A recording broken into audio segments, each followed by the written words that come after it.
আসসালামু আলাইকুম ভিউয়ার্স। আমরা তো নানা ধরনের সেমাই খেয়ে থাকি, কিন্তু লাউয়ের সেমাইটা এখন আগে আমরা নানি দাদির সময় অনেক খেতাম, কিন্তু এখন প্রায় দেখা যায় না বললেই চলে। আমি আজকে লাউয়ের সেমাই করতেছি। প্রথমে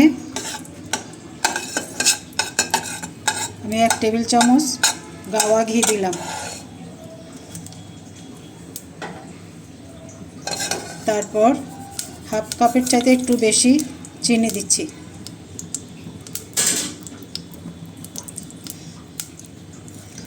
চিনিটা হালকা ক্যারামেল করব, পুডিংয়ের মতো অত গাঢ় করব না, হালকা যাতে দেখতে ভালো লাগে, সেমার কালারটা সুন্দর হয়।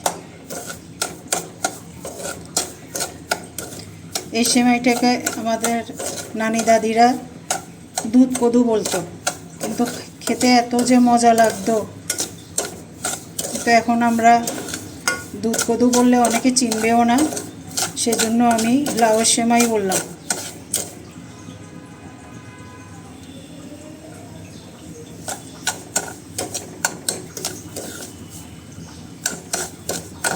হালকা একটু কালার আনবো।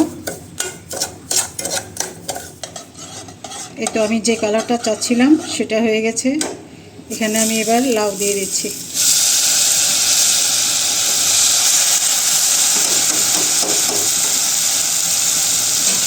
লাউগুলোকে আমি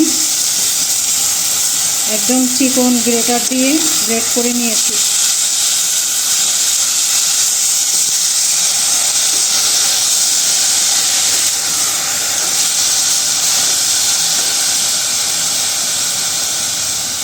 একটা তেজপাতা দিচ্ছি, তারপরে 2টা এলাচ দিচ্ছি, 2 টুকরা দারচিনি,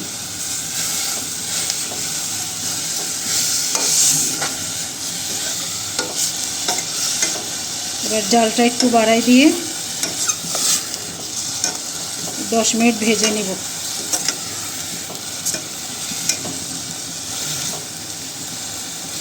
আগে আমাদের মারা এটাকে আগে ভাপাতো, ভাপানোর পরে একটু ঘিতে ভাজতো, তারপর দুধ ঢেলে দিত। কিন্তু আমার মনে হয় লাউ তো এমনিই নরম, তাকে এত প্রসেসিং করলে তো মনে হয় যেন লাউয়ের আর ভিটামিনটা থাকবে না, সেই জন্য আমি আর ভাপাইলাম না, যাতে সবটাই আমাদের খাওয়া পরে ভিটামিনটা যাতে চলে না যায়, সেজন্যই আমি এভাবেই করতেছি। 1 চিমটি লবণ দিচ্ছি।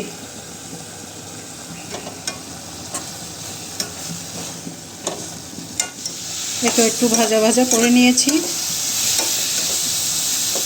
এখানে আমার গ্রেট করা মেজারমেন্ট কাপের 1.5 কাপ লাউ ছিল, আর আমি 1.5 লিটার গরুর দুধকে শুকাইয়ে 1 লিটারের মতো করে নিয়েছি। এটা আমি এখন এখানে দিয়ে দিচ্ছি।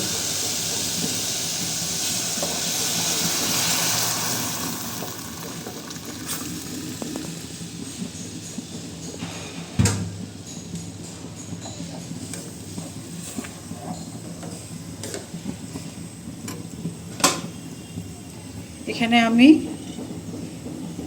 এই বাদাম, তার এই কাঠবাদাম, পেস্তা বাদাম, কিশমিশ আর অল্প মোরব্বা দিচ্ছি। তারপর এই যে নারকেল দিচ্ছি, এই হাফ কাপের একটু বেশি হবে, চিকন চিকন গ্রেট করা।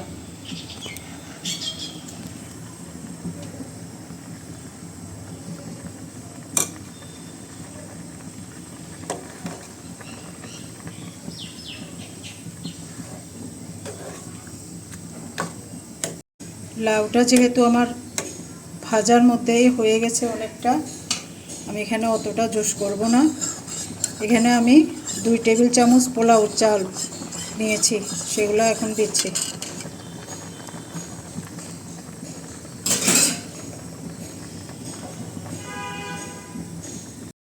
তো আমি 10 মিনিট চুলায় রাখবো, তারপরে নামিয়ে ফেলবো।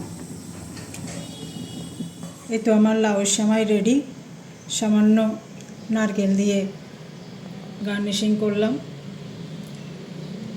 আপনাদের যদি ভালো লাগে ট্রাই করে দেখবেন, খেতে কিন্তু দুর্দান্ত। আমার ভিডিওগুলো যদি ভালো লাগে লাইক, কমেন্ট, সাবস্ক্রাইব করে পাশে থাকবেন। আর ফেসবুক থেকে দেখলে ফলো দিয়েন। আসসালামু আলাইকুম।